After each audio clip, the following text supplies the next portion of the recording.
بسم اللہ الرحمن الرحیم، السلام علیکم ورحمۃ اللہ وبرکاتہ۔ آج کا سوال کیا ہے؟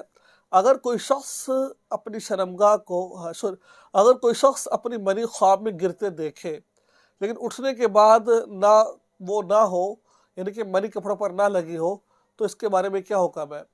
کسی نے اپنی خواب میں دیکھا کہ منی نکلی ہے اس کی، ٹھیک ہے، خواب میں دیکھے، لذت بھی اس کو آئی ہے، لیکن صبح دیکھا کپڑے اس کے خراب نہیں، کپڑے بالکل ٹھیک ہے، کپڑوں میں کسی قسم کا کوئی داغ نہیں ہے، تو اس کے بارے میں شریعت کا کیا حکم ہے؟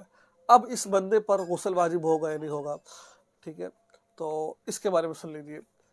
ایک اس کا حل یہ بھی ہو سکتا ہے، اگر کوئی شخص رات کو سویا ہے اور اس نے خواب کے اندر کسی کے ساتھ زنا کیا یا کسی کے ساتھ بدفعلی کی، کچھ بھی ایسا کام کیا اور اس کی وجہ سے اس کا کپڑے کیا ہو گئے ہیں، اس کو لگا کہ جیسے ڈسچارج ہو جائے تو ویسے ہو گئے، لیکن دیکھا صبح اٹھ کر کپڑے بالکل صاف تھے، منی نہیں نکلی، تو اس صورت میں غسل واجب نہیں ہوگا، چاہے وہ رات کو کچھ بھی کرتے رہا ہو، لیکن کپڑے صاف ہے تو کوئی مسئلہ نہیں ہے۔ اگر یاد رکھیے کہ اس نے سب کچھ کیا خواب میں، کپڑے خراب ہو گئے، تب بھی غسل واجب ہو جائے گا۔ اگر رات کو کچھ بھی نہیں کیا لیکن کپڑے تب بھی خراب ہو چکے ہیں اور اس کو یقین ہے کہ منی ہے یہ، تو اس صورت میں بھی غسل واجب ہو جائے گا، چاہے خواب یاد ہو یا نہ یاد ہو۔